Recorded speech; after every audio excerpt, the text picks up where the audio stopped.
If you enjoy the macroeconomics of LoL esports, League of Legends, and the business of esports, this is going to be a fun episode for you because we have to talk about the budget of the LCS because that is going to be a point of conversation right now going into 2027. Now is when they are actually setting those numbers. So we need to talk about it while the conversations might still be ongoing. Even if I had to guess, that is probably already said. But that's going to be a good warning note for many of you of what might come next year. We'll still preview the LCS. I'll have a timestamp down below if you want to skip to that, but I would highly encourage you to, one, subscribe to the channel, but two, stick around because it's important that you know.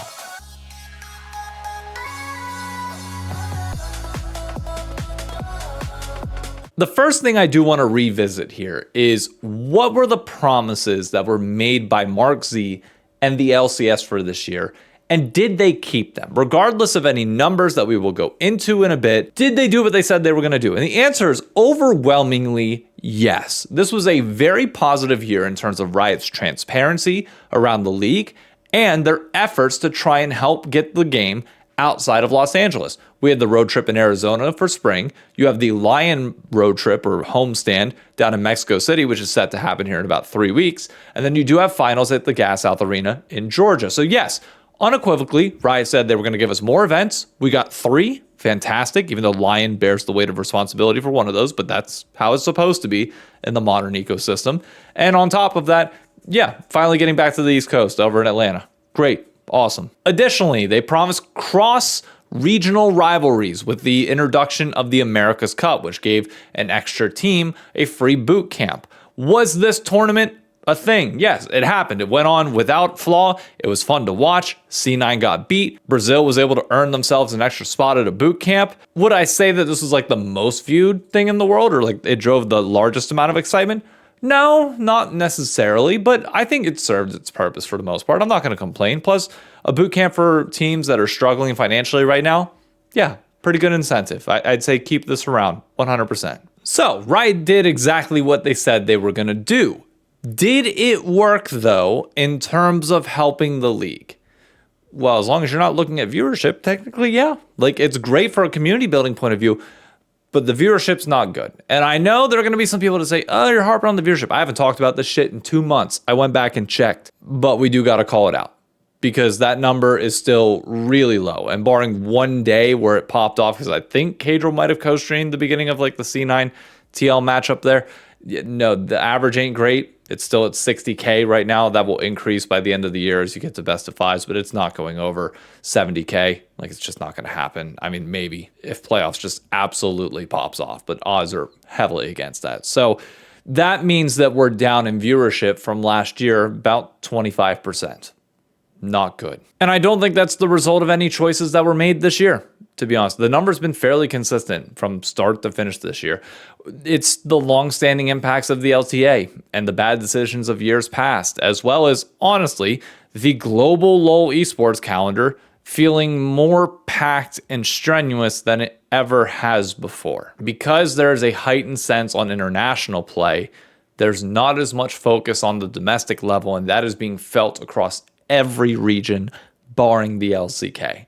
So not necessarily a unique problem for North America, but the fact that our floor is already so low is where it becomes a bit of an issue. So with that in mind, what are we working with in 2027? Well, that depends. How much money we're going to have in revenue is completely unknown because Riot hides the whole global revenue pool structure and the payout behind closed doors. So we'll never technically know. If you're going surface level and you would assume in a fake world that everything would be the same other than the 25% viewership drop, one of two things could be true. Either A, they're renegotiating partnership deals and we're going to get less money than we were before due to the viewership drop, or we're locked into some deals that are a little bit longer term. We have a year to bring the numbers back up. Say we're in year 2 out of 3 of those deals. The money's already going to be set in stone and doesn't change. So technically we could have the same budget as this past year despite lower viewership, which gives us a chance to earn it back. So I'm going to go into this year with the default assumption of we're probably going to have 25% less budget, especially whenever Riot was just in an interview saying that we are near break even in profitability.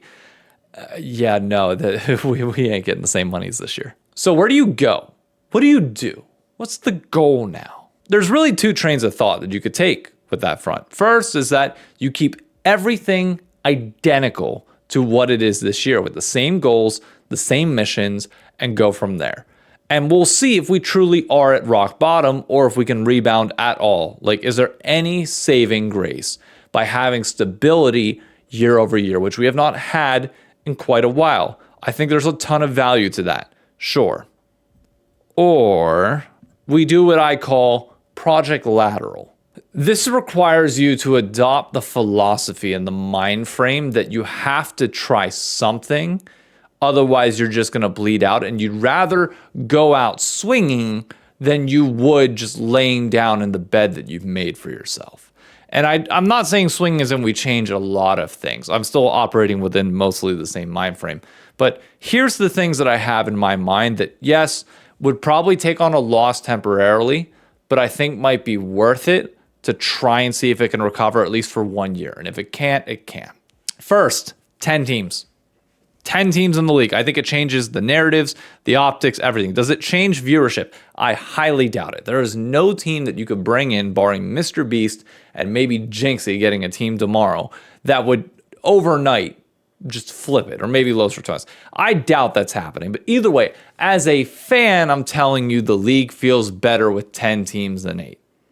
It just does. Like, there's no other way around that. You can't sugarcoat it. You can't hide it. I don't believe anybody that sits here and says that 8 is better. I just can't. Now, the caveat for that being that you add those 2 extra teams, but they are subject to promotion relegation. So we'd have 7 teams that are in the league, 6 that are partnered with equity, 1 that is a long-term partner that can't be relegated. I would like to see them be able to be relegated too. Different point. And then you have 3 that are up for it. And the team that finishes the highest is not subject to it at all. No risk at all. They get to stay in the league for another year. So there's a reward between the 3 of them, which gives you an extra storyline to fight towards. I think that would be great. But here's where the lateral really comes in. I'm going to be willing to say that Riot should only host 1 road trip each year themselves. Okay? Handle it on your own. That could be like the finals at the end of each year, similar to what they did in 2023 and 2024 and 2024 and 2025. Those were the 2 years that happened.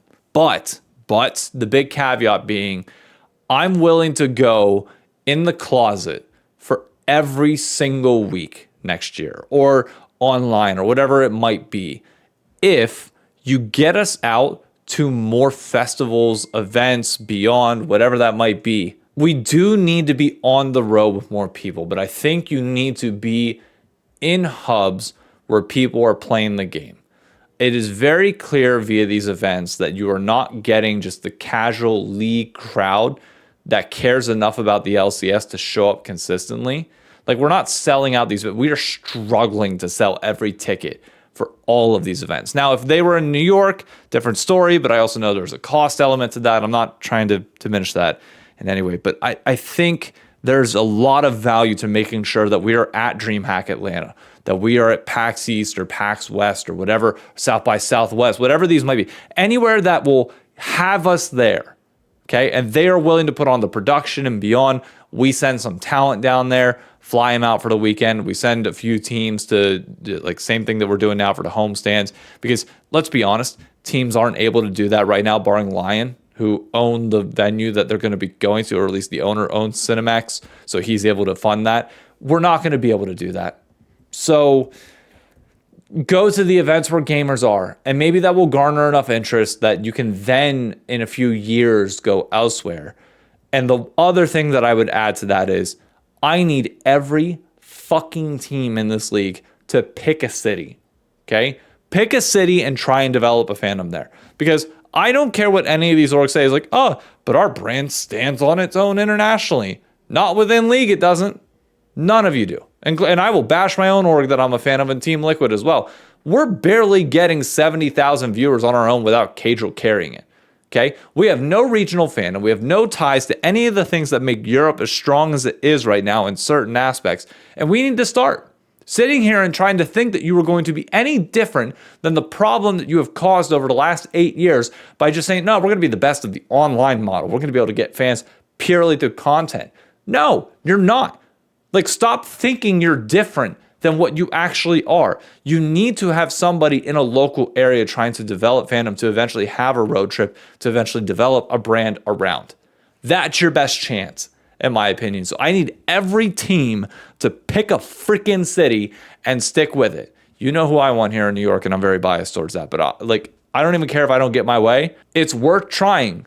What do you have to lose? What, the same thing that you're in right now, the status quo? That ain't gonna work. The reason why these budget conversations are so important to have right now while we can potentially shape things or like try and help a narrative going into next year is because if you start this conversation at the beginning of next year, then you're scrambling and they're already in the swing of things and it's too late. These types of things take a ton of time to plan and develop and see through and execute.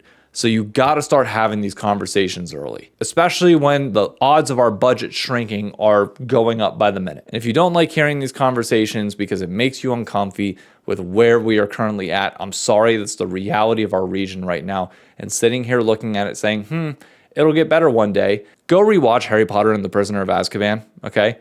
We are the only ones that can save this. We have to take action to be able to save it. You don't just let it be and it will fix itself. That's not how this works. So we have to put in the effort and have the conversations and try and do something to buck the trend. And I think a lot of that weight ultimately does come on the team side of really developing these long-term fandoms that will be geolocated. I think that could work. But beyond that, you just got to get the product out to the gamers wherever they are at, which is South by Southwest, DreamHack Beyond, etc. That's it. I won't ramble any further. I've made my points. Let's get into predictions for this upcoming week and the matchups to come, because let's be honest, there's not all that much to talk about with these series. The one that is easily the most interesting is Sentinels versus Shopify. That is a very close matchup that I am expecting Sentinels to take by nature of the mid lane advantage that I think Darkwings will be able to have on Zinni and the performance that he will have in team fights that Zinni has not shown yet. I do not see Shopify Rebellion greater than the sum of their parts in the same way that I see Sentinels in that capacity, and Grandpa Impact, he'll go even with Fudge. I don't expect Fudge to be able to get an advantage over him, or if he does, I don't expect him to be able to close it out at the moment. I don't know. This Shopify team just seems to lack chutzpah, is what that's the word my dad always used growing up. I don't know. Beyond that, it's going to be 2-0s across the board. It is still going to be fun to watch Dardoch return to Dignitas, but it's going to be a 2-0 across the board. Like, there's not a game or not a series here that I think anybody drops anything. If they do, then we laugh at potentially C9 dropping a game to DSG. That'd be funny, but it ain't going to happen in my opinion. No. Anyways, that's today's episode of The Pit. I hope you all are ready for games this upcoming weekend. If you have any thoughts on the macroeconomic side, the budget side, or even predictions, I have a feeling it's going to be more of the economics. Put them down in the comments. We'll have the conversation. This is the fun one that I enjoy. Plus, I'm filming this a few days early because I'll be at a happy hour the night prior to when I would normally film this. So I'll need something to talk about on a Friday morning. Should be fun. Thanks for watching. Be sure to subscribe. I'll see you around. Bye-bye.